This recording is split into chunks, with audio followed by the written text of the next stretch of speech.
Pues buenas tardes a todos y todas.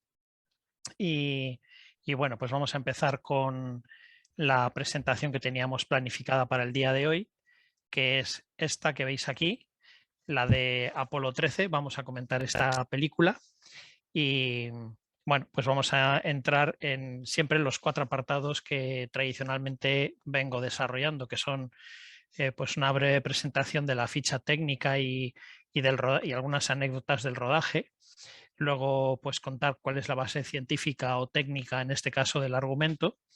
Y luego, pues dos puntos de temas que se suscitan en la película, unos de carácter tecnológico y científico y otros más bien de carácter pues humanístico, filosófico, en fin, siempre en todas estas películas de ciencia ficción hay estas dos componentes. Entonces vamos a entrar en detalle. Aquí empezamos con la ficha técnica. Veis que el título original pues es Apolo 13, igual, con dos L's en inglés. La película es del 95 y el director que veis ahí es Ron Howard. Y bueno, veis el panel de actores del reparto.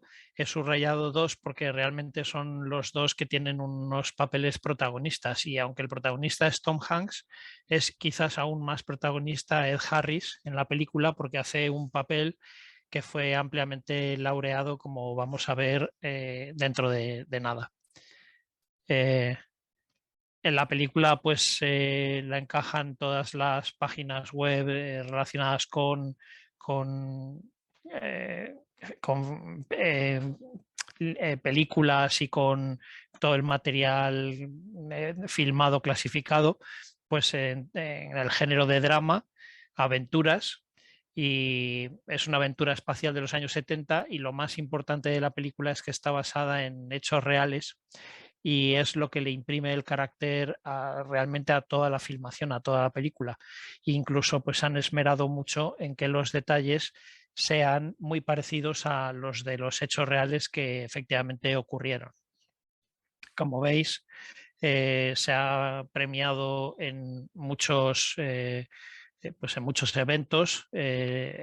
Tuvo dos Oscars en Hollywood al mejor sonido y montaje y estuvo nominado Ed Harris como mejor actor de reparto, cosa que no ha sido casualidad porque luego en otros premios pues también se le ha mencionado y se le ha laureado como mejor actor secundario, los veis ahí subrayados. Sobre el reparto, pues tengo que comentar, veis ahí la tripulación, esos son los actores, he puesto los actores. Tom Hanks, que hace de Jim Lovell, que es uno de los protagonistas, uno de los que iban en la nave, el capitán. Bill Paxton es Fred Hayes y Kevin Bacon es Jack Swigert. El astronauta que iba a ir en la nave, pero que finalmente se quedó en tierra, está interpretado por Gary Sinise, que veis ahí, y es Ken Mattingly. Y el director de vuelo, bueno, pues era Jen Kranz, pero que lo ha protagonizado Ed Harris. Y ahora os voy a enseñar unas fotos así de comparación para que lo veáis. La mujer de Jim Lovell también tiene un papel importante en la película y está protagonizada por Kathleen Quinlan. Y la madre de Jim Lovell, que también tiene una curiosidad que os voy a comentar ahora mismo, que están las fotos, pues está protagonizada por esta que veis aquí, Jan Spiegel Howard, que precisamente, fijaos en su cara, porque es la madre del director que veis aquí, se le parece un poco. Este es el director y esta es su madre. Entonces, es una anécdota del rodaje que quería simplemente presentaros. En cuanto a los protagonistas, pues voy a ir poniendo ahora unas fotos en paralelo del actor y del realmente el personaje que representa, porque hasta en eso se buscó que hubiese un cierto parecido en ellos. Entonces, Tom Hanks es el que interpreta a Jim Lovell y bueno, siguiendo las pautas de rotación habituales del programa Apolo, la tripulación principal del Apolo 13 tenía que haber sido la de reserva del Apolo 10, pero no le gustaba al director de operaciones esa tripulación porque decía que tenía un comportamiento relajado en entrenamientos, incluso uno de ellos tenía una relación extramatrimonial y eso pues no gustaba y tampoco le convencía la de reserva porque algún miembro requería mayor entrenamiento. Así que se tiró de lo que había y se usó la del previsto Apolo 14, que tenía más de 1000 horas de entrenamiento específico para la misión y más de 5 horas por cada hora de los 10 días de duración prevista en la misión. Y esos son la tripulación que realmente lanzaron. Tom Hanks interpreta a Gene Lovell y bueno, Gene Lovell, que esta fue su cuarta y última misión espacial y era un aviador naval y piloto de pruebas. Había volado en las misiones Gemini 7 y 12, en la 12 además con Buzz Aldrin, y antes de formar parte del Apolo 8 en 1968, la primera misión espacial tripulada en que orbitó la Luna. O sea que era una persona que tenía una amplia experiencia. Vale. Bill Paxton interpreta a Fred Haise, veis que también tienen cierto parecido. Fred Haise era un BS, Bachelor Science en Ingeniería Aeronáutica, también era piloto de caza del Cuerpo de Marines, piloto civil de investigación para la NASA cuando fue seleccionado como miembro del 5º grupo de astronautas, y la Apolo 13 fue su única misión espacial. Kevin Bacon interpreta a Jack Swigert, de 38 años, y también era un BS en Ingeniería Mecánica y tenía un máster en Ingeniería Aeroespacial. O sea, era gente, todos ellos eran muy preparados. Antes de ser seleccionado para el 5º grupo de astronautas, creado en 1966, había servido en la Fuerza Aérea y en la Guardia Nacional Aérea Estatal y además fue piloto de pruebas de ingeniería. La Apolo 13 también fue su única misión espacial. Cada vez que hay gente que ha pasado un estrés particular en una misión, pues tienden a no volverles a hacer pasar por eso. Gary Sinise interpreta a Ken Mattingly, era también un BS en Ingeniería Aeronáutica y piloto de la Marina de Estados Unidos. Uno de sus hijos había estado en contacto con otro niño con sarampión y bueno, pues él no tuvo ni llegó a tener nunca el sarampión, pero este niño no era otro niño cualquiera y tuvo mucha implicación en lo que ocurrió en el viaje.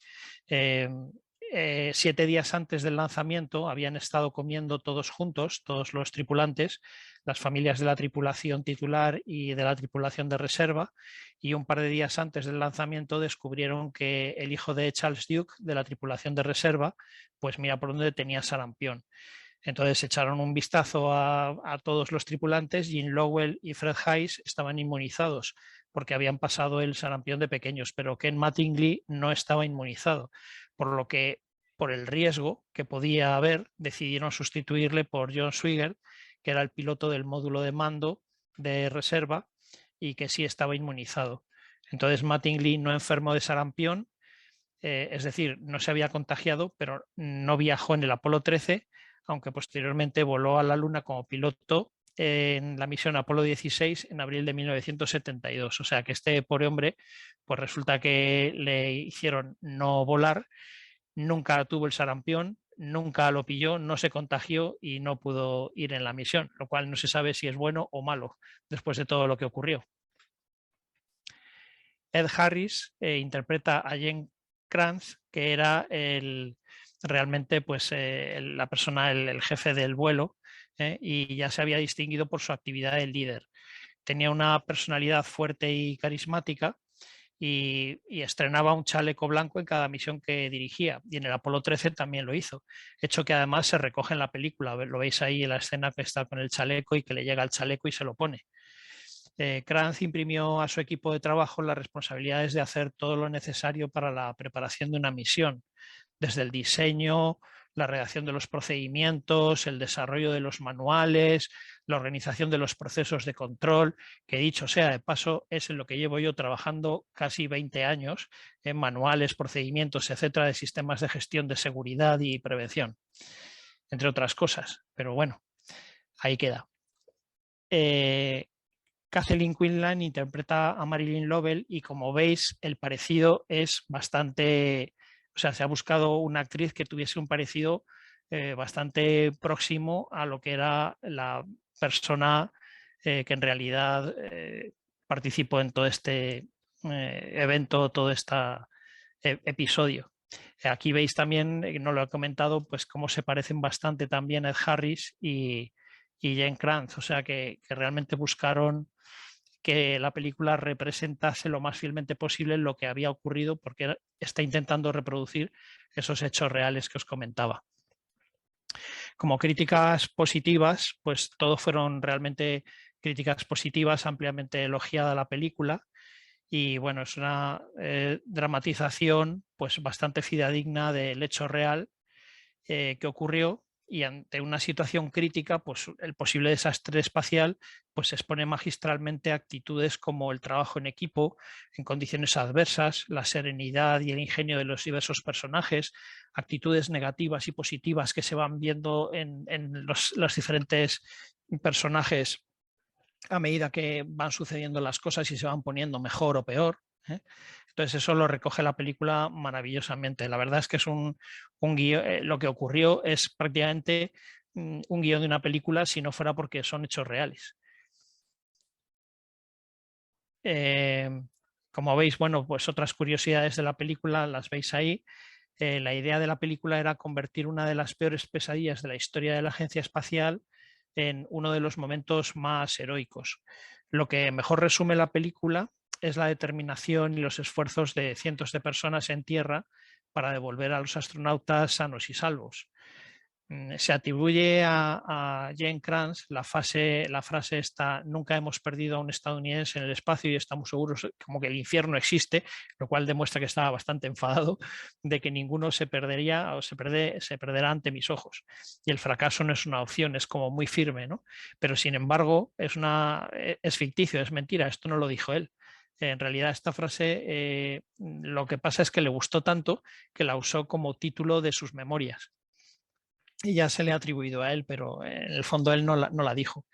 Y también el espíritu de equipo se plasma en Ken Mattingly, cuando en un momento en el que está trabajando en el simulador le sugieren un descanso y responde que mis compañeros ahí arriba no descansan, así que yo tampoco. Es una actitud que demuestra pues, el compromiso con el equipo. Más curiosidades. Es una adaptación libre, esta película, de la novela Lost Moon, que está escrita por Jim Lovell, que es el comandante de la misión. Le pidieron que escribiese una novela sobre el tema y la escribió, y entonces el guión de la película se basa en este libro que veis aquí. Como curiosidades de la película, seguimos con ellas. Pues he tirado un poco de hemeroteca y la película contiene una de las frases más famosas del cine, la de Houston, tenemos un problema, que está incluida como la número 50 dentro de del American Film Institute de las frases más famosas del cine. Pero en realidad tampoco es verdad, es mentira. Se dijo, ok, Houston, we have had a problem here, que significa, bien, Houston, hemos tenido un problema aquí. No es que tenemos un problema, sino que hemos tenido un problema aquí. Es otra de las curiosidades. Además, veis ahí que el astronauta que comandó la misión en la vida real, James Lovell, pues resulta que hace un pequeño papel en los minutos finales de la película interpretando al capitán del portaaviones que recibe a los astronautas, que le veis ahí a la izquierda. Pues este, de mayor, es el Jim Lovell, que si echo para atrás, fijaos en su cara, ahora voy a echar muy deprisa para atrás, pues lo veis aquí, más joven, pero es él. Entonces es curioso que participa en la película. Bueno, más curiosidades.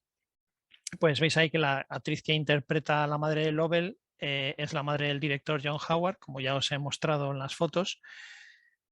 La película costó más de 60 millones de dólares, lo que es un coste importante, pero recaudó en taquilla 5 veces más, es decir, que fue un gran éxito. Y la película se reestrenó en 2002 para IMAX con una reducción de 24 minutos, y en 2005 fue lanzada a la venta una edición especial en DVD por el 10º aniversario de la película, la cual buscaba reunir lo mejor de la versión cinematográfica y la de IMAX, así como numerosos extras y comentarios. Es decir, que hubo merchandising alrededor de esta película porque tuvo bastante éxito. En la película aparece un Wallman extemporal pues es pues el primero de su clase, se comercializó en 1979, aunque os debo decir que después de ver la película una o dos veces más, no he conseguido saber dónde está el Wallman. Pero bueno, si alguien lo consigue, es como el gazapo en las revistas aquellas que había que descubrir dónde estaba el gazapo. Está flotando y se va quedando sin baterías. El Walkman flota en la nave. Ah, pues mira, yo no me fijé. Vale, muchas gracias. En cuanto pasamos a la base científica del argumento, pues bueno, veis aquí que en su aproximación a la Luna, el Apolo 13 sufre una explosión que merma las reservas de oxígeno y energía en la nave, poniendo en grave peligro la vida de la tripulación. A partir de ese momento, astronautas y equipo de tierra pues tienen que poner todo su conocimiento y sus habilidades, su inteligencia concentrados en el objetivo de cómo volver a la Tierra con vida. Y bueno, pues ante la angustia de familiares, del mundo entero, etcétera. Realmente es un guión para una película de suspense. El Apolo 13 fue la séptima misión de la NASA y la tercera a la Luna, e inició su viaje en abril de 1970. Cuando la nave estaba cerca de llegar a su destino, una explosión les hizo perder oxígeno, energía y el curso del vehículo. Entonces todo se convierte al final en una situación desesperada para los tres tripulantes que tienen que emprender una carrera contra el tiempo para intentar regresar a la Tierra con vida. Y no solamente de los tripulantes, sino de todo el equipo, claro. Bueno, con lo cual no me extraña que hayan hecho una película sobre este tema. Voy a pasar ahora a comentar algunos temas que me han parecido de interés para el coloquio, tanto desde el punto de vista técnico-científico como desde el punto de vista humano. Y bueno, pues son estos de aquí, los científico-tecnológicos. Pues obviamente cuál es la causa del accidente es obligado a analizarlo, la secuencia técnica de decisiones y actuaciones que se tomaron, el procedimiento de reentrada del que se habla en la película, pues vamos a comentar algunas cosas sobre él, algunas lecciones aprendidas para los siguientes vuelos de los Apolo y bueno, prácticas para disminuir el riesgo en los diseños y algo de miscelánea de curiosidades. Y en los temas humanísticos, pues realmente la psicología, como se transmite en la película, la psicología del miedo y la simbología de la superstición, y bueno, pues actitudes positivas y negativas, como he comentado, del trabajo en equipo. Pues vamos a ello. Las causas del accidente, como veis aquí, pues os he puesto un flash de varias cosas que pasaron, porque nunca ocurre una sola causa en un accidente. Para que haya un accidente siempre tiene que haber un conjunto de causas que confluyen todas para que se produzca. Eso se estudia en todos los manuales de seguridad, en plantas, en plantas de operación, químicas, etcétera, de todo tipo. Y bueno, aquí ocurrieron varias cosas. El Centro Espacial Kennedy operaba a 65 voltios, pero el módulo de mando y servicio estaba diseñado para 28. Y luego hubo una pequeña caída que sufrió un golpe de 5 centímetros, que es como pues una mano puesta así, o sea, nada, muy poquito, del tanque de oxígeno número 2 durante su transporte, y eso dañó unas válvulas de vaciado. Y la causa B fue el deterioro severo del aislante de unos cables durante una prueba de vaciado del tanque que lo que hizo fue pues pelarlos, dejarlos completamente expuestos por el uso intensivo, debido al uso intensivo del termostato a un voltaje para el que no estaba diseñado, como habéis visto antes. Bueno, y con eso pues os voy a enseñar algunas de las cosas, de los materiales, y yo os voy a ir contando estas transparencias con lo que me ha parecido más interesante. En cuanto a la causa A, que era la del golpe en el depósito de oxígeno, pues un año antes del vuelo, el tanque de oxígeno número 2, estos son los tanques de oxígeno, estos redondos que veis aquí, el número 2, uno de ellos, sufrió una caída de 5 centímetros en su manipulación por un operador, dañando y dejando fuera de servicio las válvulas de vaciado de las células de combustible números 1 y 3, que veis a la derecha, lo que impedía saber con ellas cuánto oxígeno se iba consumiendo. O sea, ese pequeño golpecito deterioró las válvulas. Estos son los contadores realmente, pero las válvulas andan por aquí y las válvulas suelen tener un dispositivo de contabilización de flujo, que luego esa contabilización, un rotámetro, etcétera, va a los indicadores que veis aquí, y entonces es en los indicadores donde se está observando el flujo, pero ese golpe hizo que estos indicadores pues no respondiesen bien y tal, y entonces pues no se podía saber con esos indicadores cuánto oxígeno se iba consumiendo. Entonces esto obligaba a usar con más frecuencia un sistema alternativo que había, que era medir periódicamente la cantidad de oxígeno que iba quedando en el tanque, dentro del tanque. Para saberla había que medir la densidad media del oxígeno dentro del tanque. En gravedad cero, la mezcla de oxígeno líquido y gaseoso se distribuye de manera estratificada en el tanque según la densidad. Y este fenómeno daba lecturas fluctuantes y erróneas del sensor de la cantidad disponible. Por eso, cada tanque llevaba dos pequeños ventiladores. Os los voy a enseñar aquí. Estos ventiladores, uno arriba y otro abajo. ¿Veis mi cursor, no? ¿Veis el cursor? Sí. Sí. Vale. Pues llevaba dos ventiladores. Vamos a ver.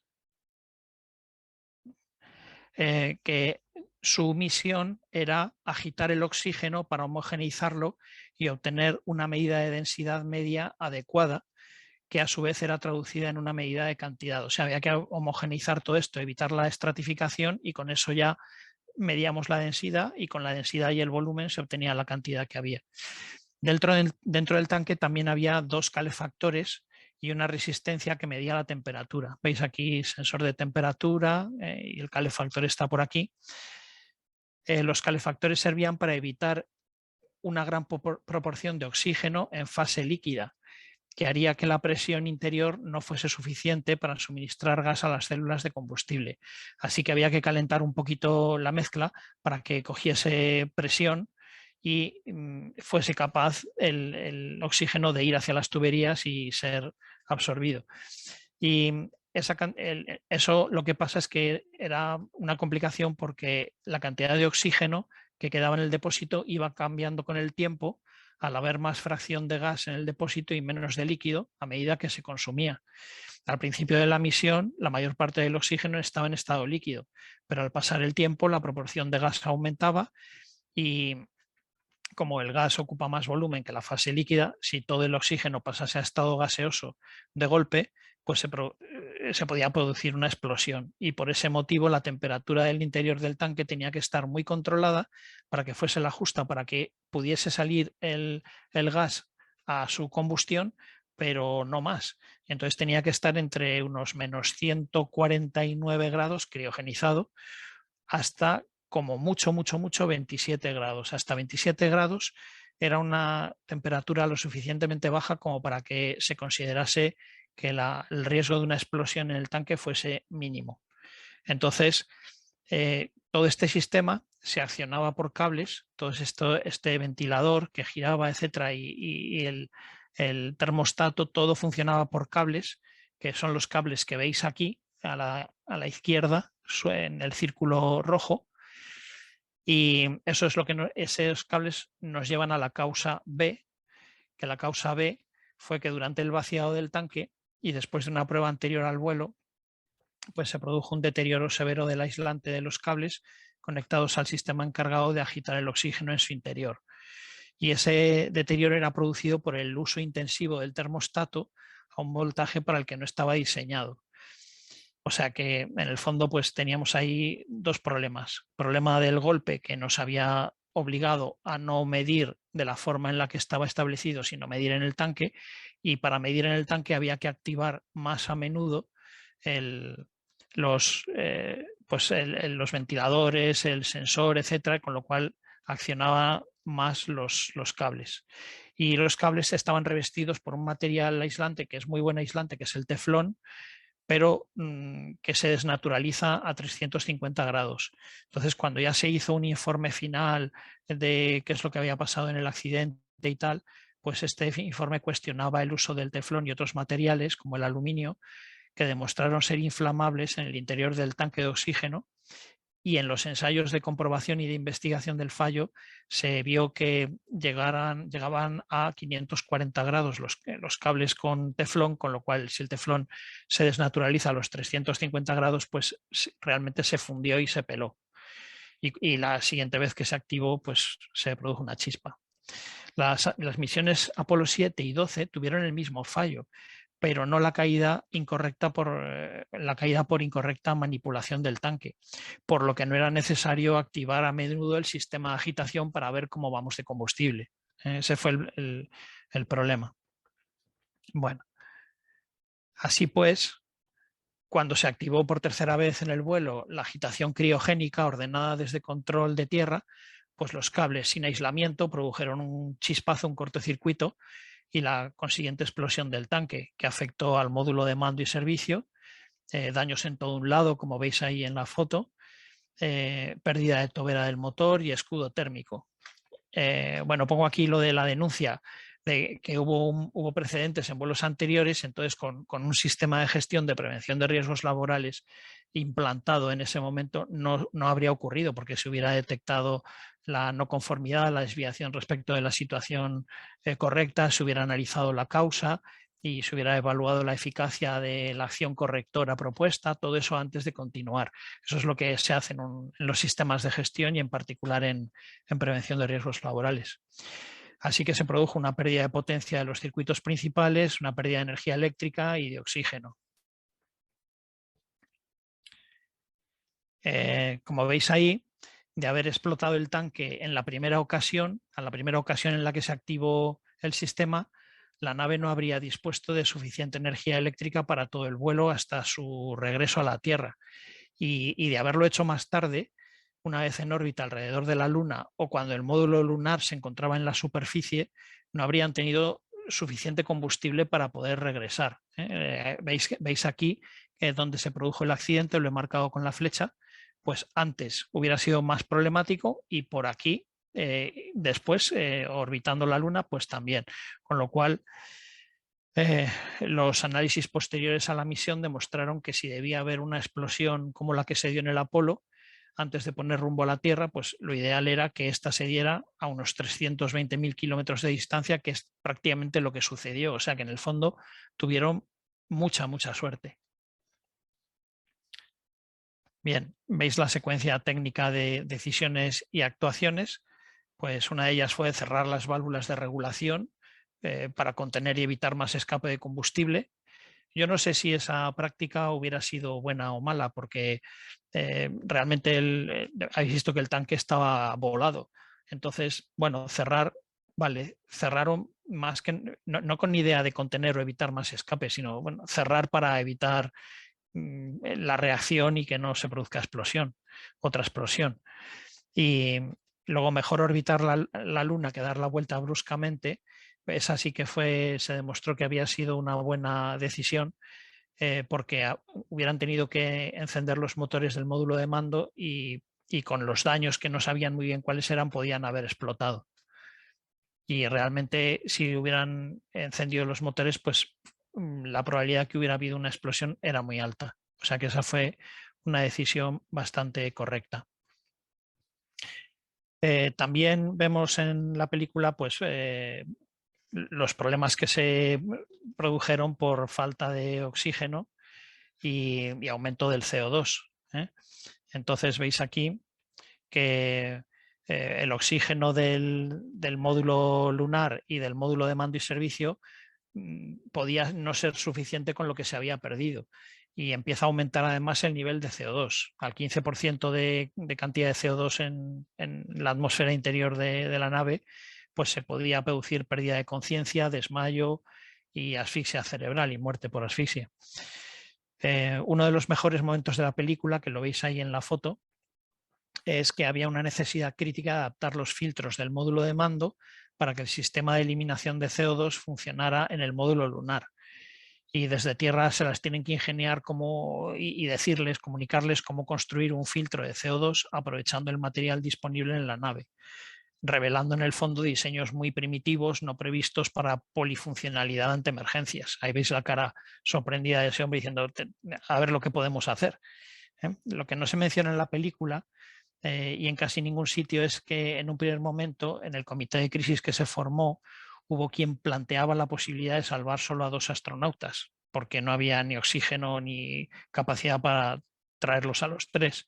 A lo que Jen Kranz, el jefe de la operación, se opuso radicalmente y puso a trabajar un equipo para encontrar la manera de adaptar los filtros, y lo consiguieron al final con unas bolsas de plástico, unas mangueras de un traje espacial, cartón y cinta americana. Yo siempre digo que la I+D, por lo menos aquí, lo que he visto yo en España es que en las plantas que se dedican a I+D, muchos no, pero algunos centros tecnológicos en los que he visto, las 2 herramientas principales son en la oficina, en la cinta de celo, y en planta, en donde están las plantas piloto, la banda americana.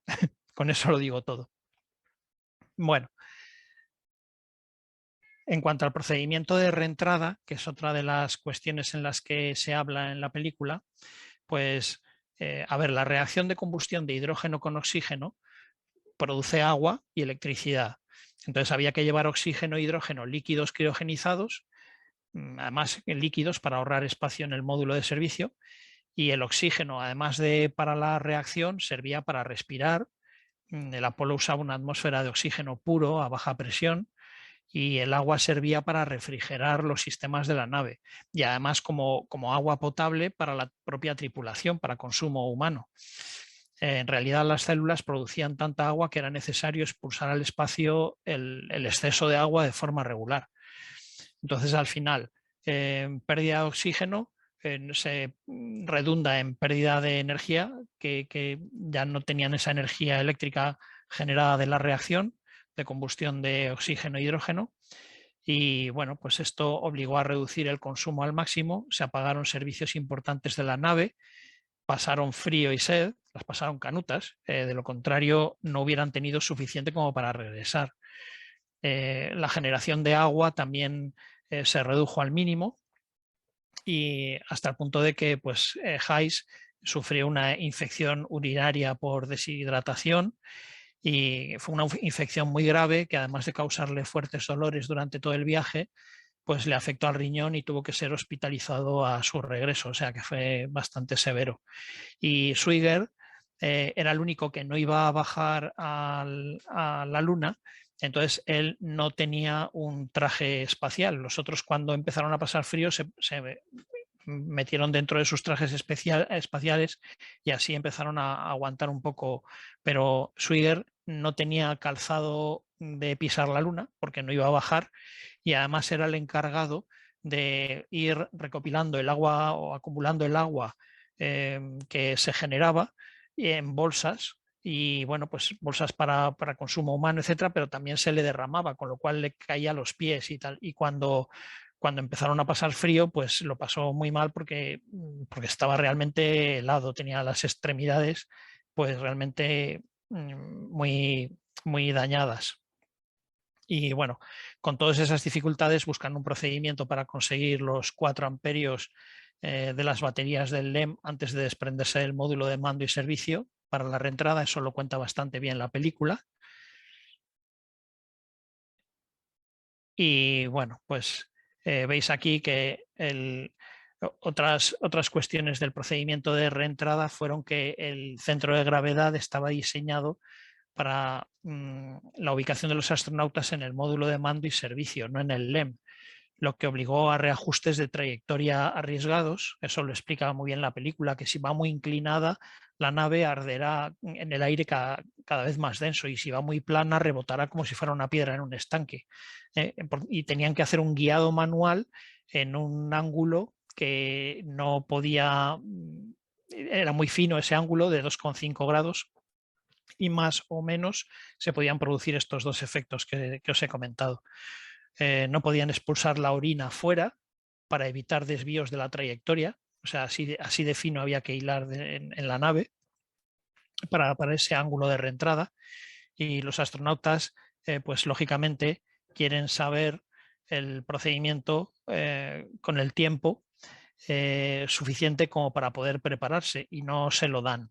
Entonces ellos empiezan a tener cierta desconfianza y se piensan que en tierra no saben cómo hacerlo. Es una de las cuestiones en las que se ve ahí como los dos equipos, el de tierra y el de la nave, pues empiezan ahí a tener alguna suspicacia, ¿no?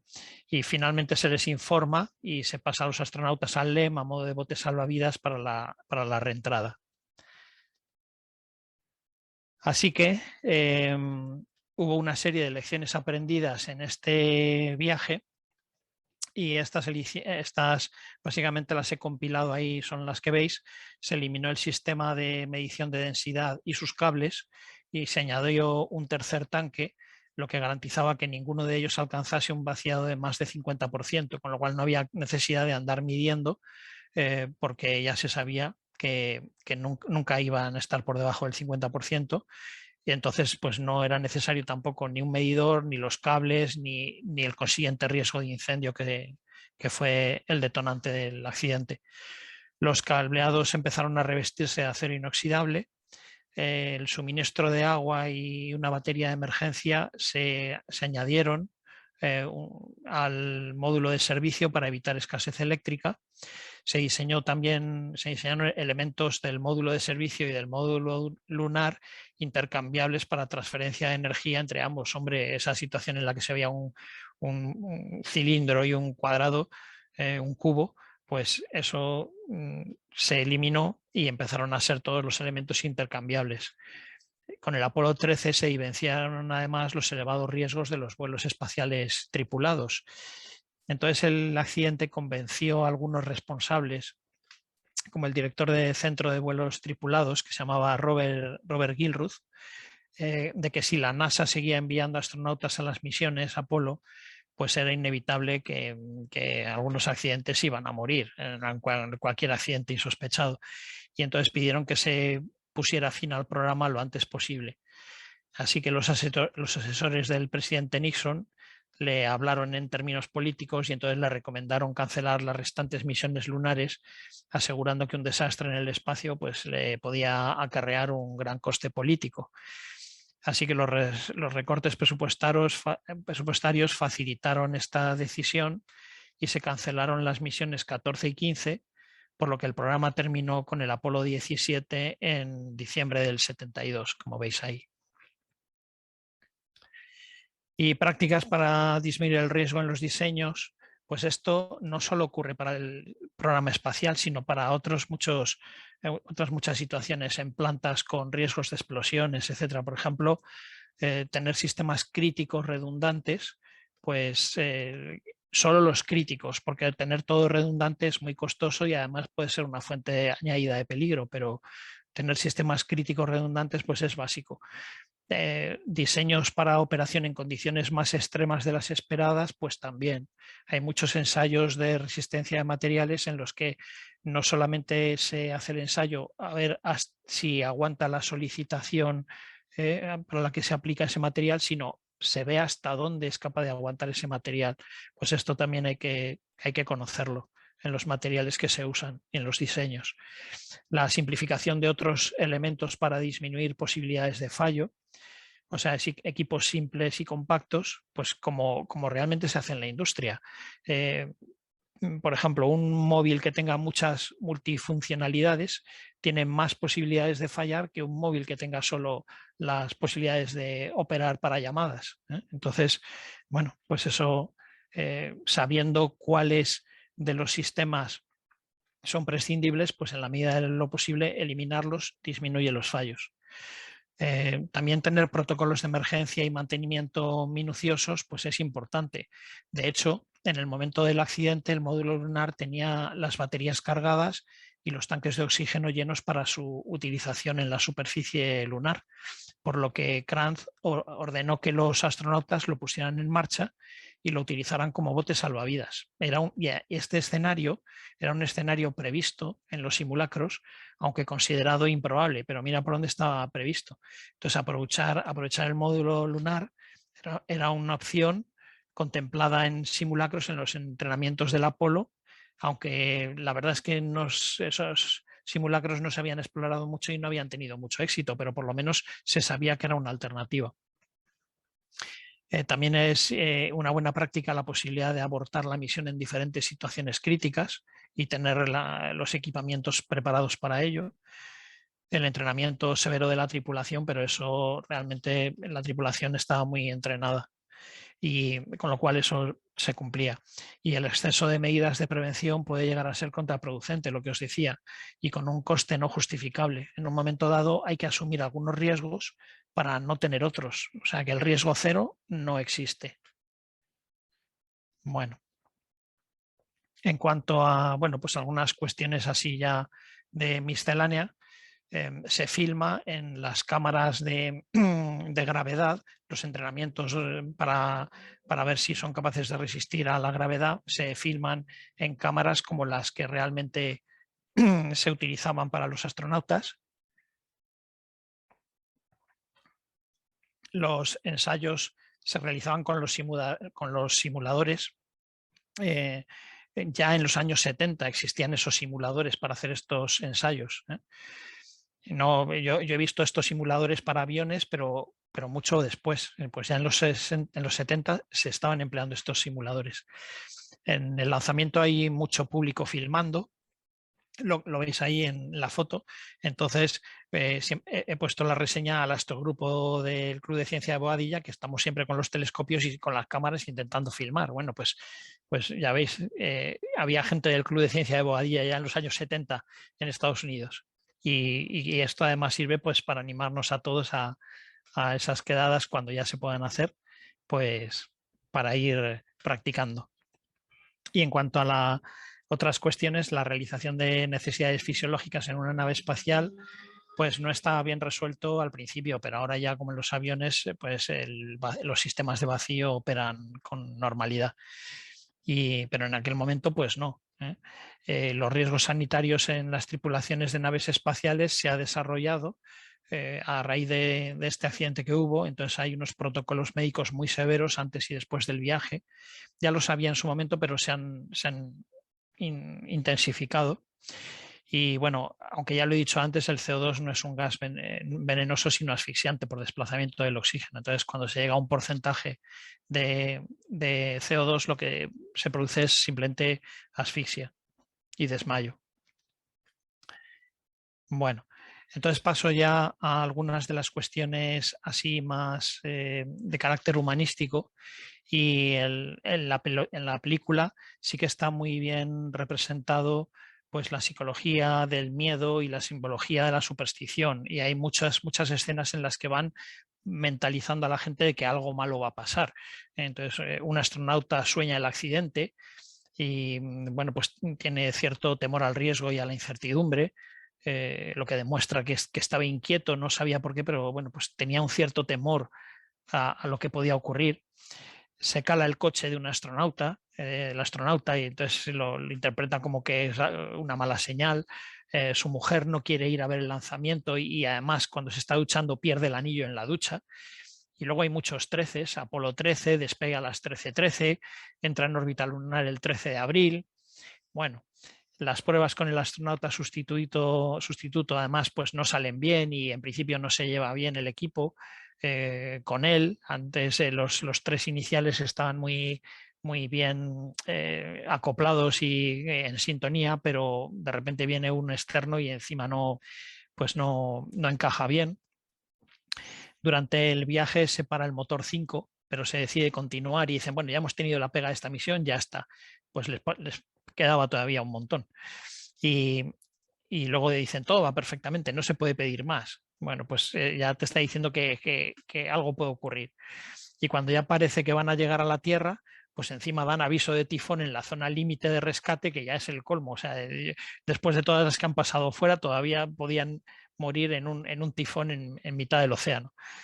Así que bueno, y luego pues los rezos desde el Vaticano, las escenas de los rezos en el Vaticano, en el Muro de las Lamentaciones en Israel. Así que si no fuera porque es una versión de hechos reales, pues parecía un guión especialmente diseñado para una película de suspense, como os decía. Y en cuanto a las actitudes positivas y negativas, pues bueno, vemos aquí que Ed Harris borda el papel de director de vuelo. Realmente recibió muchos premios a actor secundario, pero podía haber sido perfectamente el protagonista de la película.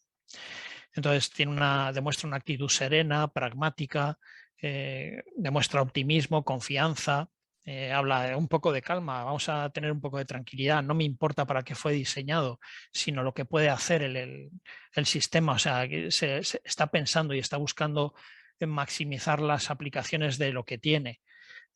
Y bueno, pues habla del fracaso triunfal, el mayor fracaso o el mayor éxito, pues según se mire, ¿no? Según la actitud de las personas. Bueno, más actitudes positivas, pues el astronauta es solo el miembro más visible de un equipo muy grande, todos son un equipo, eso se dice en la película. O también un poco de buen humor, que también demuestra cierta actitud positiva. Por ejemplo, los comentarios de la declaración de la renta, que efectivamente además uno de los astronautas pues se le había olvidado hacer la declaración de la renta. Entonces le dicen que bueno, pues que lo puede entregar después cuando está fuera porque está fuera del país, y si está fuera del país pues tiene una prórroga, pero eso nuevamente tampoco es verdad, porque si estás en una nave de un país aplica el derecho internacional marítimo, que es el más desarrollado, y entonces si estás en la nave estás en el país. Con lo cual, bueno, es una anécdota, como otras anécdotas, por ejemplo, cuando están con los trajes espaciales, pues empiezan a hablar de gonorreas y tal, qué pasaría si ahora tenemos algo de esto y tal, pues para bromear y para rebajar la tensión, porque pues el bromear y el buen humor son una buena lucha contra los momentos de estrés y de tensión. En un momento dado también pues se quitan los sensores médicos en plan protesta y dicen, ahora ya no vamos a estar aquí como monos que nos están investigando hasta las palpitaciones que tenemos y tal. O el hecho de ponerse un chaleco nuevo el director de vuelo como algo, pues esta misión va a ser como las demás y me pongo el chaleco y esto va a ser un éxito, etcétera. Bueno, así que, bueno, nunca se sabe lo que puede ayudarte para llegar a casa, es una de las frases que comenta, y por tanto, pues es realmente la demostración de que no hay que despreciar nada y que hay que utilizar todos los recursos disponibles. Ha sido un privilegio volar con ustedes, infunde confianza en el equipo y da solemnidad a la hora de la verdad. Os he puesto aquí este cuadro, aunque no tiene que ver mucho con la presentación, pero bueno, a mí como me gusta también un poco la pintura, pues me vino a la cabeza, a la mente, el cuadro el martirio de San Mauricio del Greco, que os cuento una anécdota de él. Carlos I, que era realmente militar, pues le encargó al Greco cuando vino aquí a España un cuadro que era el martirio de San Mauricio, pues que había una batalla, había tres generales que estaban completamente rodeados por el enemigo y tenían que decidir si se rendían o continuaban luchando. Algo parecido a lo que pasa aquí ahora con lo de Mariupol y todo esto. Bueno, pues entonces resulta que el Greco pintó el momento de mayor tensión, que es cuando tienen que decidir, ahí veis a los tres generales, tienen que decidir si nos rendimos o no. Y entonces para el Greco ese era el momento de mayor tensión, pero sin embargo Carlos I, que era militar, lo que quería era pues el típico cuadro en el que aparece la gente descuartizada, despedazada, etc. Y al ver el cuadro del martirio de San Mauricio que pintó el Greco, pues fue la razón por la que el Greco tuvo que marcharse de Madrid y se fue a Toledo, y en Toledo hay muchas pinturas del Greco, porque veis que las figuras incluso pues tienen alguna posición incluso algo amanerada y todo eso, y en vez de ser ahí pues la típica escena bélica sangrienta. Bueno, o la confianza de la abuela pues también muestra mucho carácter, porque les dice a las nietas, ¿estáis asustadas? Y todas ellas dicen, sí, sí, sí. Dice, pues no os preocupéis porque este chico va a salir adelante. Y entonces demuestra firmeza y transmite e infunde tranquilidad y confianza. Entonces eso son todo actitudes positivas. Y en cuanto a actitudes negativas, pues veis aquí que el astronauta inicial se lamenta y el sustituto se alegra de su suerte ante el riesgo sanitario generado por el sarampión. O sea, uno se lamenta y el otro se alegra. Pues en una empresa tan grande no caben estas actitudes. Ni hay que alegrarse ni hay que entristecerse. Esto lo resume la frase o el dicho este vanitas vanitatis, el libro bíblico Eclesiastés, en el que dice que el hombre se mueve solo por vanidad, por querer superar a Dios, olvidando que es un ser mortal y finito. Así que hay que dejarse de todas esas cosas y lo importante es la misión. Pero además, como en los trabajos, en cuántos trabajos la gente está constantemente intentando trepar, subir, pegar codazos, son actitudes de no saber trabajar. Bueno, pues aquí se refleja también un poco esto. Reproches entre miembros del equipo, entre astronautas o entre el personal de tierra y los astronautas, o entre unos y otros por separado, entre ellos además. Bueno, pues todos son actitudes que hay que saber controlar si se quiere trabajar en un equipo realmente. Y hay personal que se preocupa por su reputación en pleno problema donde todo el mundo está pensando cómo solucionarlo, pues hay alguno que lo único que piensa es en su reputación y su empleo. Oye, mis equipos han funcionado bien en todo este programa, que aquí a mí me dejáis a salvo de todo esto. Entonces eso queda muy mal decirlo. Bueno, y los medios de comunicación, que bueno, eso ya lo sabemos todos, son necrófagos, solo interesados cuando las cosas van mal, entonces todos se aproximan al lugar donde hay dolor y sufrimiento, pues porque parece que eso vende mucho. Bueno, y finalmente os dejo algunos lugares donde consultar, donde yo he hecho consultas para hacer esta presentación, y bueno, pues quedo a vuestra disposición para cualquier cuestión que queráis comentar o debatir entre nosotros. Y esto es todo. Muchas gracias. Muchas gracias. Enhorabuena, Antonio. Magnífico, Antonio. Magnífico. Bien Muy bien. documentado, muy bien expuesto y muy bien Muchas documentado. gracias. Formidable. Bueno, en alguna frasecilla ahí me he trastabillado, como estaba leyendo un poco, pero bueno, en fin. Yo quería decir, Antonio, algunos toques humorísticos que hay, por ejemplo, cuando le dicen a Ed Harris, dice, va a aterrizar en la nave y viene un tifón. Y dice, no se preocupe, hay pocas probabilidades de que la alcance. Dice, eso será si cambia su suerte, le dice. Sí, claro. Y luego, otro muy bueno es la madre que llega y entonces están en el asilo viendo el aterrizaje y entonces le está acompañando allí Buzz Aldrin y Neil Armstrong, ¿no? Y le pregunta a la madre, dice, ¿ustedes también son pilotos? Le pregunta. Sí, Ah, es verdad, sí. Que eso es buenísimo. Sí, ahí... Y luego otra que dice la abuela, dice, no os preocupéis, dice, algo así, dice, si tiene timón, mi Jimmy lo va a hacer aterrizar. Ya, claro. Sí, no, Dice, puede aterrizar cualquier cosa. Dice. Hay más anécdotas. La película, la verdad es que está muy bien hecha. Poner las cámaras ahora para que nos veamos todos. Sigue, Antonio, perdón. Sí, no, la película realmente está muy bien hecha, está intentando representar muy realmente lo que ocurrió, incluso utilizando los mismos equipos que realmente fueron los que fallaron para hacer la explicación. Por ejemplo, pues todo esto de estos equipos, estos son realmente los equipos que había allí, porque lo he visto en esas páginas web que os he enseñado, se muestran fotografías de la situación real y son los mismos equipamientos que se ven en la película. Lo único que pasa es que como yo estoy comentando la película, he querido poner fotos de la película, no fotos del accidente, porque lo que estoy contando es la película. Creo que en el Museo del Smithsonian de Washington tienen unas réplicas de estos instrumentos y de lo que utilizaron, me parece recordar. Sí, incluso están en algún museo en Estados Unidos. He leído por ahí, ahora no he retenido qué museo, pero en algún museo han estado durante mucho tiempo y luego los han sustituido por otros porque se habían deteriorado ya de estar ahí y los han sustituido por otros, pero bueno, sí, o sea, información y documentación sobre este accidente hay profusamente por muchos sitios, sí. Son filtros de hidróxido de litio. Eso es. había muchísimos cuadrados que son los que se utilizaban en el módulo de mando, pero los justos redondos, que son los que se utilizaban en el módulo en el módulo, lo diré, en el módulo lunar. Pero hay un par de cosas que en la película no queda, yo creo, no queda suficientemente... Sí, un momentito, Álvaro. Acerca de...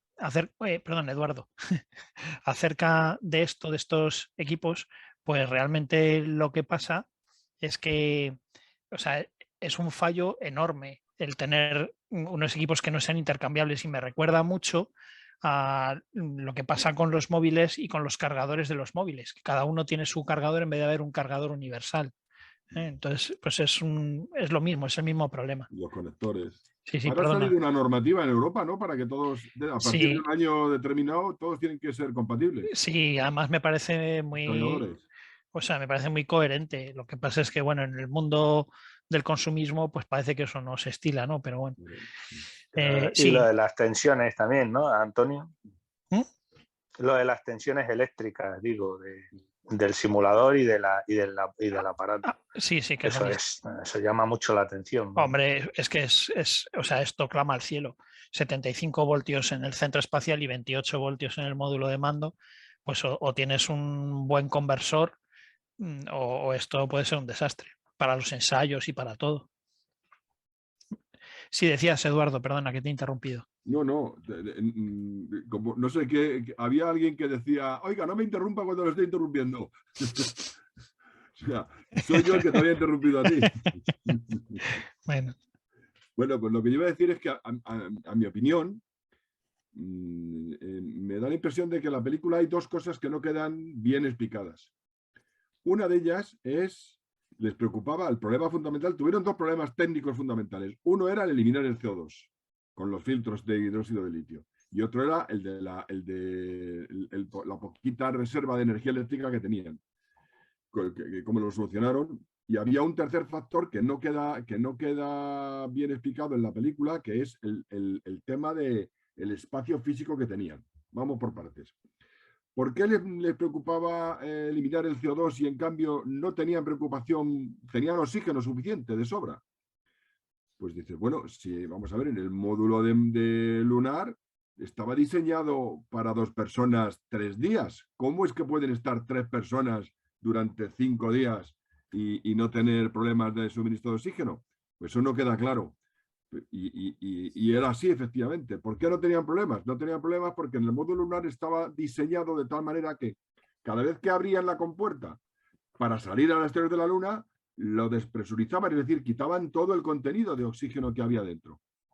Y cuando volvían, antes de quitarse el casco, el traje, y antes de volver a hacer otro paseo, pues tenían que volver a poner toda la atmósfera de oxígeno en el módulo de mando, es decir, en el módulo de lunar. Es decir, el módulo lunar llevaba oxígeno de sobra, mucho oxígeno, porque estaba previsto que como mínimo 2 veces, en el Apolo 13, como mínimo 2 veces iban a hacer paseos espaciales y iban a tener que llenar toda la nave otra vez de oxígeno, con lo cual el suministro de oxígeno era suficiente. Lo que evidentemente vimos en la película, y eso nos lo cuentan en la película, que ¿por qué no hay problemas por qué hay oxígeno suficiente en el módulo lunar? Lo que no había era el problema de eliminar el CO2, era el problema. Y el otro problema que os decía, que tampoco queda, desde mi punto de vista, que a lo mejor yo soy demasiado quisquilloso, pero desde mi punto de vista no queda suficientemente claro, era el problema del espacio. Daros cuenta de que el módulo lunar era un diseño extraordinariamente pequeño y además extraordinariamente el sencillo que tuvieron que pasar fue tremendo, porque las paredes del módulo lunar eran de aluminio finísimo, eran como 3 o 4 láminas de las del aluminio que usamos en la cocina juntas. Eso era el espesor de las láminas, o sea, era muy pequeño, y el espacio que tenían, por no tenían ni sitio para sentarse los dos que bajaban a la Luna, no tenían un sitio para sentarse. Iban literalmente, antes de bajar a la Luna estaban en ingravidez, con lo cual no le preocupaba. Pero cuando ya bajaban, lo que iban era colgados de unas correas. Para eliminar peso, en el diseño del módulo lunar eliminaron los asientos, con lo cual no llevaban asientos, mucho menos cama. Dormían cuando descansaban en el módulo lunar, cuando estando posados en la Luna, dormían como buenamente podían. Normalmente uno dormía sentado encima de lo que era la carcasa del motor de aterrizaje, y el otro acurrucado en el suelo en un rincón, porque era realmente pequeño para dos. Y tenían que estar 2, insisto, 3 días. Imaginaos el problema de espacio que tenían para estar 3 astronautas con los trajes puestos durante 5 días. O sea, la falta de espacio fue terrible, fue terrible. Y eso, desde mi punto de vista, no queda tampoco... claro, en la película tiene que poner... O sea, no pueden ponerlo tan pequeño porque por no caber no cabrían ni las cámaras. O sea, tienen que hacer un módulo simulado más grande, más... Pues como todas las películas del espacio. Cuando vemos las películas del espacio vemos cafeterías, salas de reuniones, gimnasios, sí. en las naves espaciales, y las naves espaciales no son así. Ni las que vayan a Marte, si es que algún día van y se tiran año y medio de misión. O sea, serán realmente claustrofóbicas.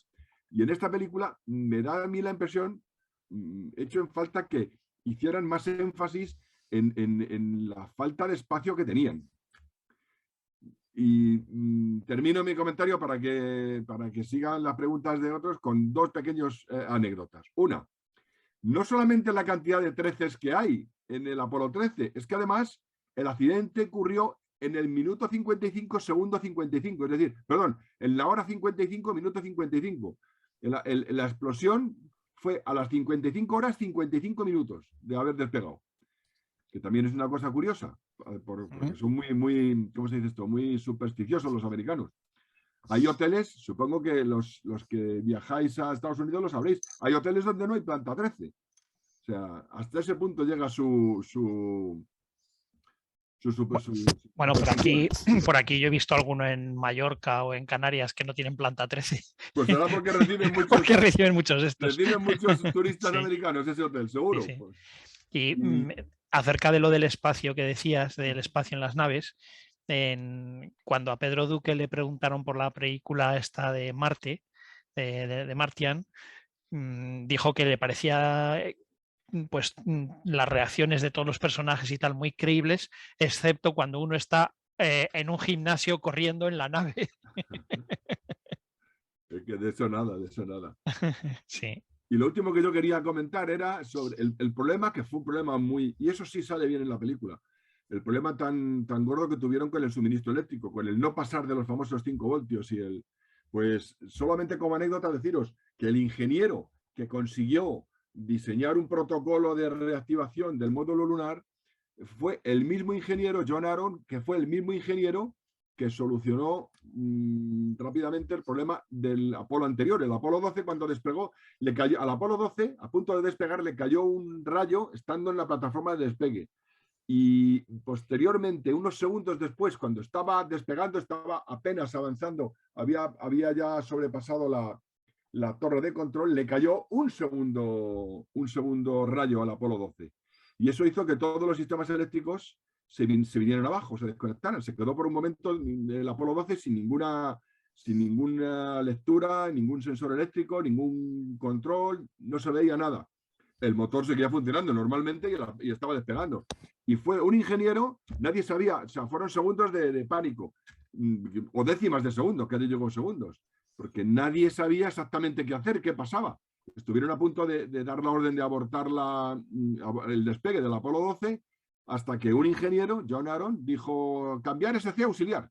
SC, una cosa que nadie solamente, afortunadamente él y uno de los pilotos, de uno de los astronautas, lo habían ensayado y sabían lo que era y dónde estaba el control SCE. Lo hicieron y el Apolo 12 todo se restituyó los sistemas eléctricos y no tuvieron ningún problema más.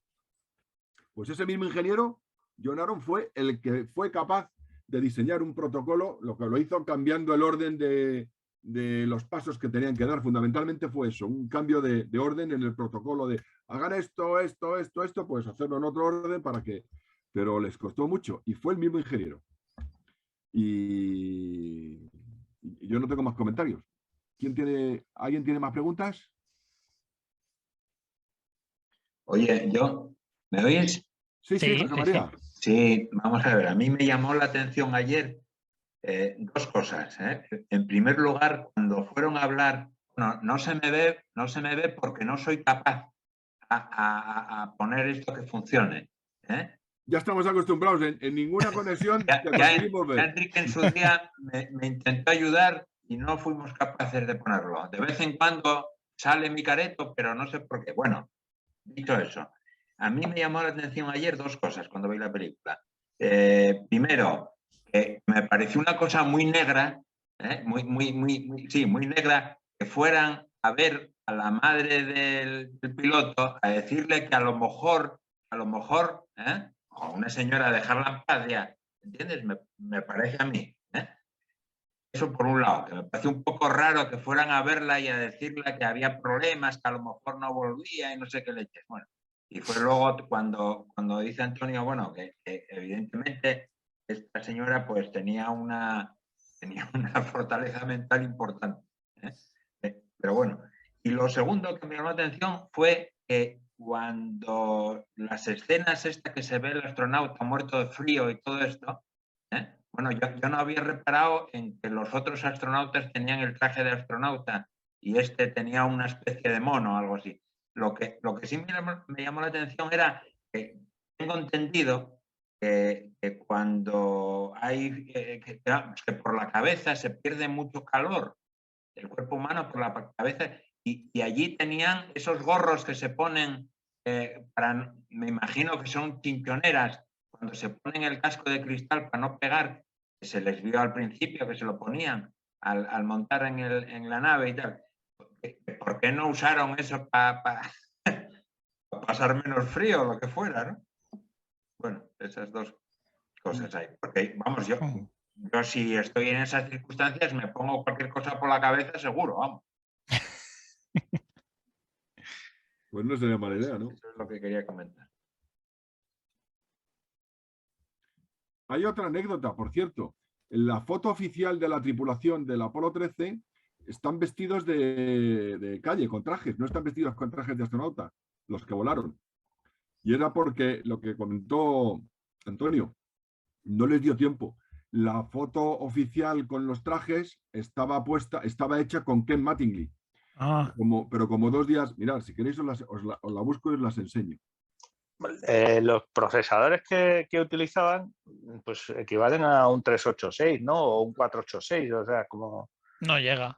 Ni llega, o sea, ahora llega, cualquier mando a distancia de televisión tendría un procesador bastante más avanzado que... De hecho, los procesadores eran, en cuanto a memoria y almacenamiento y capacidad, muy parecidos a los de los primeros móviles que aparecieron. O sea, fíjate.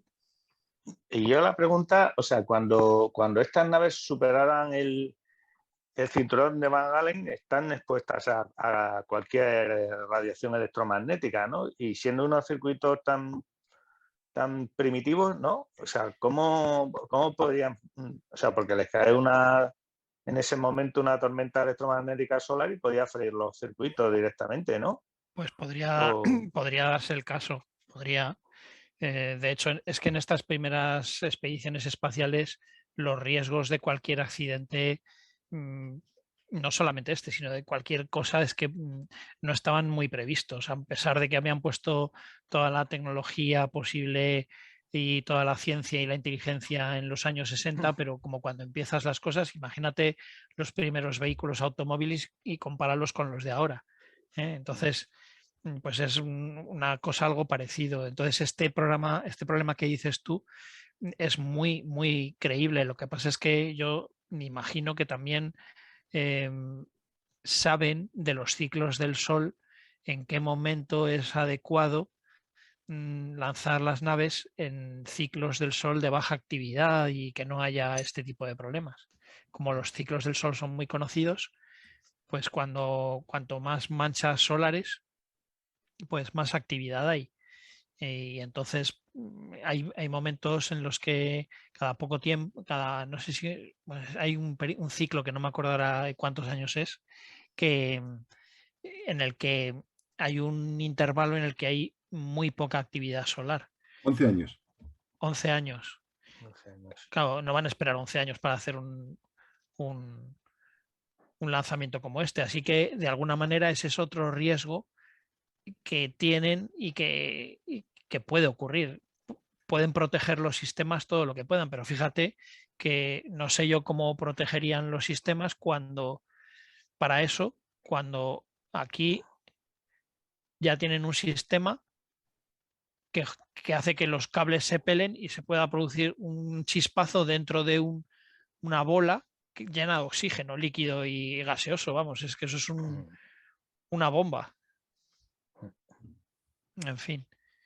Mira, ya tengo las estas. Sí, Tomas de tierra, a lo mejor tenían tomas de tierra. O una cámara de Faraday primitiva, digamos, ¿no? Para prevenir todo eso. Pero... En la propia nave es una cámara de Faraday, pero con muchas aristas. En fin, hay que tener cuidado. A lo mejor tenían algún dispositivo, alguna caja de toma de tierra específica para eso. Eso no lo he investigado. Y luego, bueno, tú, Eduardo, ibas a poner unas fotos, ¿no? Sí, sí, dejo de compartir. Un momentito de compartir, me pongo a compartir yo. He dejado de compartir. A ver si me deja de compartir a mí ahora. Sí. A ver, compartir. No sé si se está viendo. Sí, sí, sí. Pues mirad, esta es la foto de los que fueron. Lowell, Swigert y Fred Heise. Pero, a ver, ¿qué pasa aquí? ¿Por qué no me avanza? Ahí está. Mirad, esta era la foto oficial, vestidos de astronautas, como todas las fotos oficiales de todas las misiones Apolo. En esta está Mattingly. Este fue el que no había pasado el sarampión. Entonces, por eso, como esto fue 2 días antes, le quitaron 2 días antes, ya no les dio tiempo a sacar la foto oficial con los trajes, que ya estaba todo preparado para el despegue, ya estaba todo. Así que hicieron la foto oficial con trajes. Esto es lo que quería decir, nada más. A ver. Dejo de compartir. Luego se habla del accidente de la Mercury, de la tripulación de la Mercury, que era el Apolo 1, yo creo, ¿no? El que se incendió y no pudieron salir. En la propia rampa de lanzamiento se incendió el módulo de mando. ¿Pero por qué dices Mercury? No sé si era la tripulación de la Mercury, pero era el Apolo 1.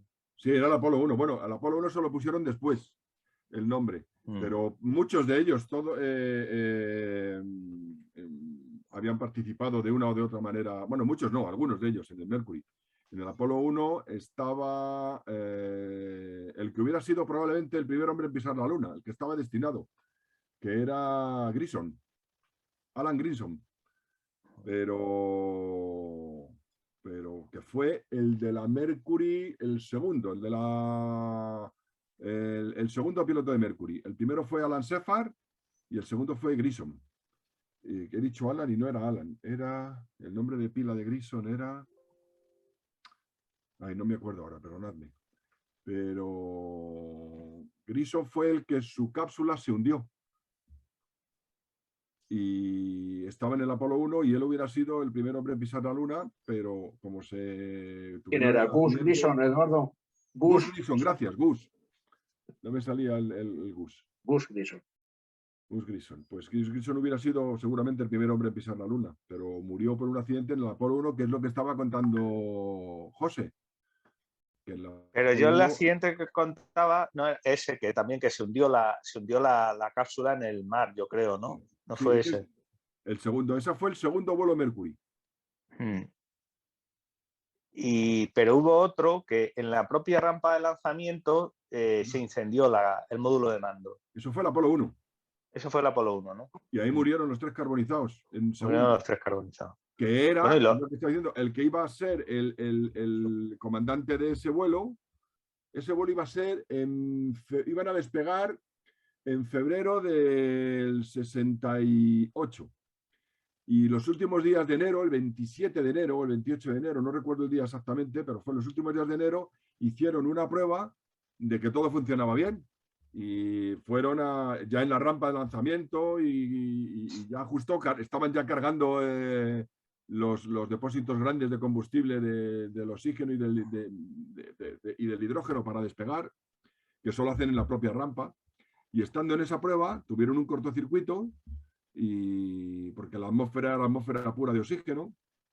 al ser atmósfera pura de oxígeno, pues descubrieron, entre otras cosas, que materiales que usaban en la cápsula, pensando que eran ignífugos, porque en condiciones atmosféricas eran ignífugos, en atmósfera de oxígeno puro eran altamente inflamables. Y el problema fue, el incendio fue pues parecido a esto, por un cortocircuito. En este caso no había sido un cortocircuito como este, pero fue un cortocircuito, o sea, un chispazo que saltó en la atmósfera de oxígeno y ¡bum! Se quemó toda la cápsula en segundos. Cambiaron todos los protocolos y cambiaron todas las cosas. En este caso los cables se habían pelado, como contaba antes Antonio, porque habían sometido, vamos a ver, es que este depósito hay más cosas. Este depósito le habían quitado de otro Apolo anterior. Ahí iba a haber volado en otro Apolo anterior, pero no dio, a ver si lo digo, no dio los parámetros de seguridad, el control de calidad que hace en un momento determinado, no lo pasó y lo retiraron. Pero en lugar de quitarlo de la circulación, lo repararon. Lo repararon y aparentemente funcionó bien. El problema es que estaba diseñado, como Antonio contaba, a funcionar a 28 voltios. Todos los dispositivos que llevaba el depósito. Y en las pruebas las hicieron, habían cambiado el voltaje y las hicieron, como Antonio explicaba, las hicieron en las instalaciones de tierra, pero a un voltaje muy superior. Ese voltaje superior hizo que se fundiera, entre otras cosas, además de pelarse los cables, que se fundiera un relé que valía céntimos de dólar. El Apolo 13 falló, en última instancia, el accidente se produjo por un fallo de una pieza de céntimos de dólar. Ese relé era el relé que desconectaba el calentador. Antonio ha explicado muy bien que el depósito llevaba dentro unos ventiladores y llevaba un calefactor. Ese calefactor que era para que se mantuviera homogénea la mezcla de la fase líquida y la fase sólida. Perdón, la fase gaseosa y la fase líquida del oxígeno. Ese calefactor que está aquí pone heating element. Este es el elemento calefactor. Tenía que funcionar durante un tiempo hasta determinada temperatura, como ha contado Antonio. No tenía que pasar a determinada temperatura porque si no, se calentaba demasiado. Entonces, había un termostato que cuando llegaba a esa temperatura cortaba el calentador, cortaba la electricidad del calentador. Y ese es el relé que se fundió en las pruebas.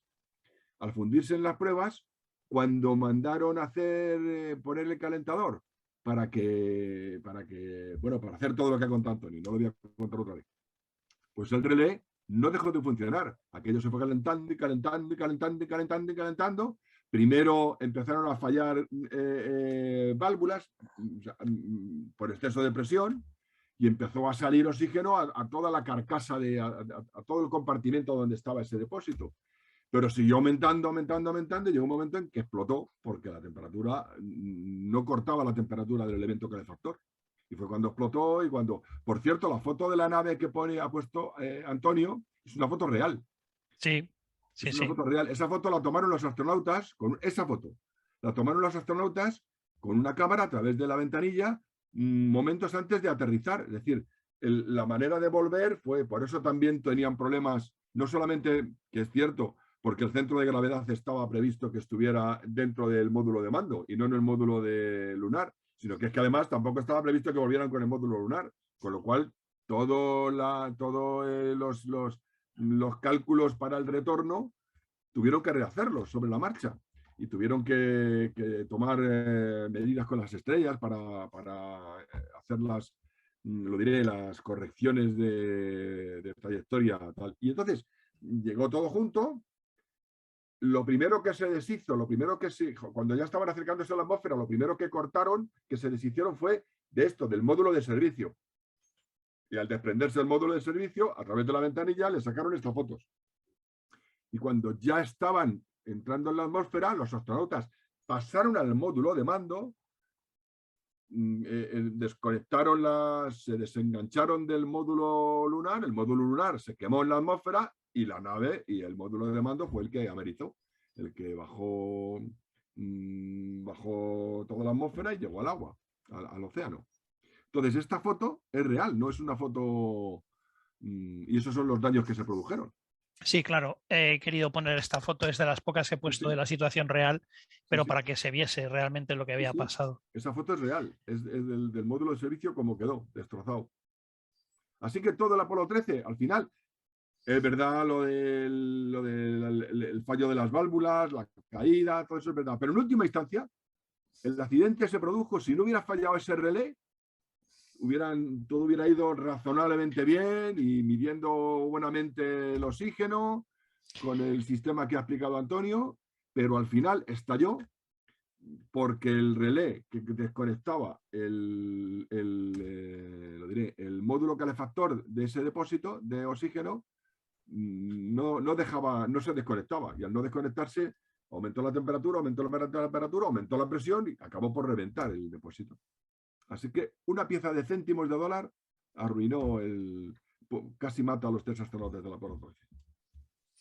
Yo creo que por eso les dio miedo, porque vieron que podía fallar cualquier cosa, por minúscula que fuese, que diese lugar a un accidente muy grave, y yo creo ya les entró miedo, y con los gastos tan enormes que había, pues decidieron. Pero hubieran seguido con ellos si la gente hubiera seguido con interés. O sea, pero ya no era popular. Nixon no hubiera cortado. Si Nixon veía que ganaba popularidad con los vuelos Apolo, no los hubiera cortado. Lo que pasa es que los vuelos Apolo ya no interesaban a nadie. No. El Apolo 11 sí, el Apolo 12 sí. En el 13, la gente en el despegue no se conectó a las televisiones. Cogieron interés cuando fue el accidente. Entonces volvió a haber interés en el Apolo 14, en el 13 y en el 14. En el 15 ya bajó, pero en el 16 no se conectaba nadie. Ya no sabían qué hacer las televisiones para que la gente viera las conexiones con el... O sea, bajó muchísimo la audiencia de las televisiones. Y en Estados Unidos el público manda. Si los votantes no ven el programa ese y encima cuesta dinero, a otra cosa, mariposa. Sí. Muy bien. Los rusos tuvieron también ahí Komarov se achicharró entrando en la... Y luego tuvieron otra tripulación de 3 que se congelaron. Todo lo contrario, murieron congelados antes de... Lo de Komarov fue un asesinato, porque Komarov porque le tocaba a Gagarin, ¿eh? Le tocaba a Gagarin y le sustituyó. Pero vamos, sabían cuando despegó, él sabía que no iba a volver, se despidió de su familia, o sea, él sabía y no quería volar. Él dijo que eso no tenía condiciones de seguridad, no tenía, y voló porque se lo ordenaron. Y como eran militares, y ya sabéis cómo era Rusia, bueno, la Unión Soviética en aquella época, aunque parece que tampoco ha cambiado mucho, pero... No ha cambiado. Pero sí, pero a Komarov le ordenaron que volara y voló, pero fue él iba sabiendo que no volvía, vaya. Y los ingenieros sabían que no volvía tampoco. Fue una decisión puramente política, el vuelo de Komarov. Pero había que intentarlo para emular a los americanos, claro. Si no hubiera muerto Korolev en la operación de apendicitis, cosas soviéticas. Korolev era el equivalente al von Braun ruso, era Korolev, el ingeniero Korolev. Y diseñaba unos motores y unos cohetes mucho más potentes que los de la NASA. Por eso la NASA, entre otras cosas, ganó la carrera de ir a la Luna, porque su electrónica estaba mucho más miniaturizada. Si os fijáis en todas las documentales donde se ven a los astronautas y a las misiones rusas de aquella época, eran tochos todos los elementos que utilizaban, eran grandes, los micrófonos, las baterías, llamaban baterías como las baterías de los coches en la nave, o sea, nada de baterías de litio y de baterías pequeñas, no, era todo. Entonces, ¿qué pasaba? Pesaba todo tanto, o sea, el Vanguard pensar que era como una pelota el primer satélite americano era pequeñito, era como una pelota de baloncesto menos. Los satélites que mandaban, el segundo satélite que pusieron en órbita los rusos ya pesaba cientos de kilos, con lo cual estaban obligados a desarrollar unos cohetes mucho más potentes. Eso, entre otras cosas, era algo que asustaba a los americanos, porque eran los rusos desde los primeros vuelos ya tenían cohetes tan potentes que no tenía ningún problema en poner bombas nucleares en órbita, vamos. Y los americanos no eran capaces al principio no eran capaces de poner mucho peso en órbita. Tanto es así que los 2 primeros vuelos Mercury no fueron vuelos orbitales, fueron vuelos suborbitales, fueron vuelos balísticos de subir muy alto y duraban minutos. El vuelo de Alan Shepard duró 16 minutos. No llegaban a dar a ponerse en órbita porque no tenía potencia el cohete para ponerse en órbita. Pues bien, pues este Korolev, que era el que diseñaba el padre del proyecto astronáutico soviético, tuvo una apendicitis. Y en lugar de operarle el mejor cirujano que había en la Unión Soviética, ¿quién le operó? Dijo el ministro de Sanidad soviético, dijo, le opero yo, que soy el ministro.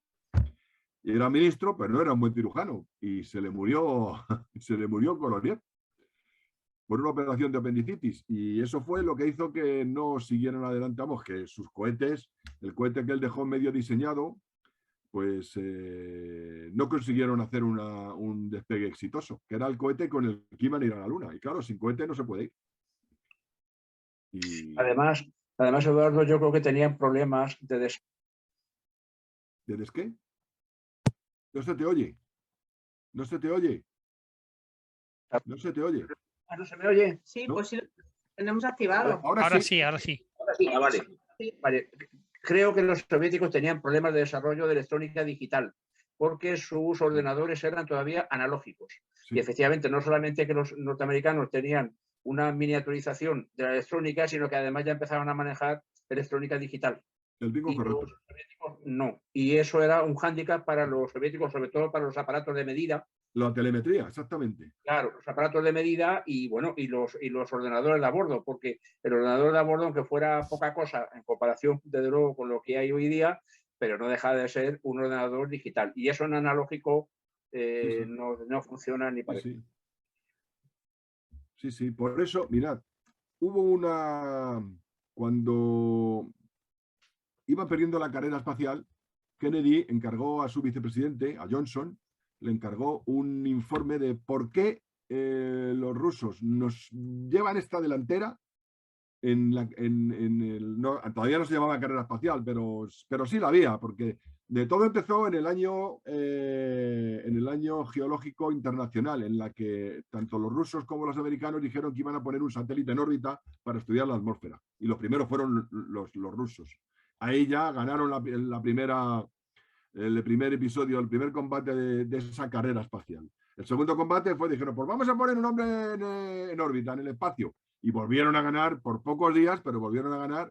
Los rusos lo hicieron en abril y unos días después, en mayo, lo hicieron los americanos en mayo del 61. Los americanos pusieron a Alan Shepard. Segunda vez que le ganan. Bueno, pues entonces, después de eso, Kennedy le pidió a Johnson un informe urgente de por qué los rusos les ganaban en todo lo que estaban haciendo, en todas las envites espaciales, y qué podían hacer para ganar ellos. Johnson contactó rápidamente en un gabinete de emergencia con todos los especialistas y los expertos americanos, y en menos de una semana le dio un informe que se puede encontrar en internet, por cierto. Pues le dio un informe al presidente Kennedy de lo que pasaba, de por qué estaban adelantados y tal, y la conclusión final era, dice, para adelantarles tenemos que proponer algo que tengan que empezar de cero como nosotros. Si empezamos de cero como nosotros, por el tema de la electrónica, tal, conseguiremos ganarles. Pero si cualquier otro objetivo que nos pongamos, ellos nos seguirán ganando por la ventaja que llevan. Pero si nos planteamos un objetivo en la que ambos países tengamos que empezar de cero, seremos capaces de ganar. Y entonces fue cuando Johnson le propuso ir a la Luna. Y Kennedy dijo, ir a la Luna. Kennedy no tenía mucho interés por la carrera espacial. Kennedy, era Johnson el que la tenía. Kennedy tenía interés por dejar el honor americano por encima la imagen americana por encima de la imagen de los soviéticos. Pero él no tenía mucho interés en la carrera espacial ni en los vuelos astronáuticos para nada. Pero Johnson le propuso eso y él dijo, ¿y si vamos a la Luna ganaremos? Sí, ganaremos. Y Kennedy le dijo, tendrás que hacer que nuestros ingenieros y nuestros equipos humanos se esfuercen como nunca, que trabajen 7 días a la semana y lo hicieron. Y fue cuando él pidió el 25 de mayo del 61, le pidió al Congreso, una reunión conjunta del Senado y del Congreso americano, les pidió pasta para ir a la Luna y traer de vuelta a un hombre sano y salvo. No sé si os he dicho aquí, a ver, aquí, no sé si cuando lo he leído bien. Se suspendieron las misiones 18, 19 y 20. De palabra dijiste 14 y 15. Sí, me he equivocado y lo he visto ahora, mientras estabas hablando. Nos hemos dado cuenta de que era un lapsus tuyo. En la chuleta lo tenía mal, lo había puesto bien en la presentación y en la chuleta estaba mal. Sí, ya estaban fabricados los Apolo, los Saturno 5, no los Apolo, los Saturno 5 para esos vuelos ya estaban fabricados. Pero porque la NASA, claro, los tenía que pedir con mucha antelación a los contratistas. Pero suspendieron los vuelos Apolo y esos se utilizaron, los Saturno 5 que se habían fabricado para esas misiones, se utilizaron en los vuelos de los Skylab. Se utilizaron en distintas versiones, porque además del Saturno 5 estaba el Saturno 2B, que era un poquito más pequeño y no hacía falta tanta potencia para ponerse en órbita de la Tierra. Algunos sí se utilizaron tal cual el Saturno, pero algunos, la diferencia era cambiar la tercera etapa y se utilizaron para el Skylab. De hecho, el Skylab estaba hecho con los depósitos de combustible de la tercera etapa de un Saturno.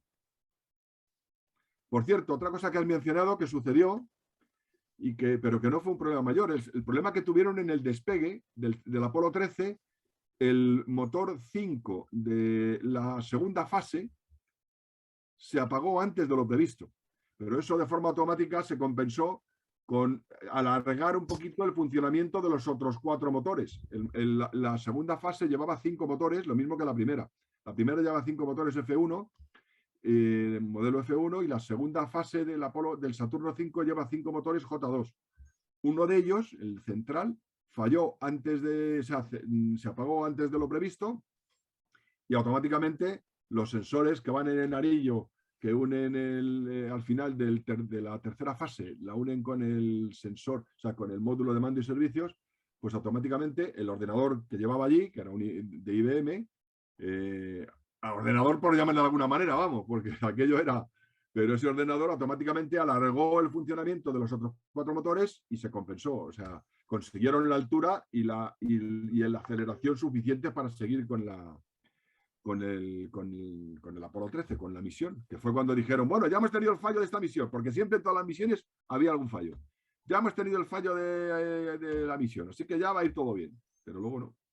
Como has dicho tú bien antes, Antonio, les quedaban muchos fallos por ver. Sí, les quedaba una odisea. Y gracias a todos por participar. A ti, Antonio, muchísimas gracias, como siempre, por tu generoso trabajo, como hacen todos los socios. La verdad es que es maravilloso y eso da muchos ánimos para seguir adelante con el club.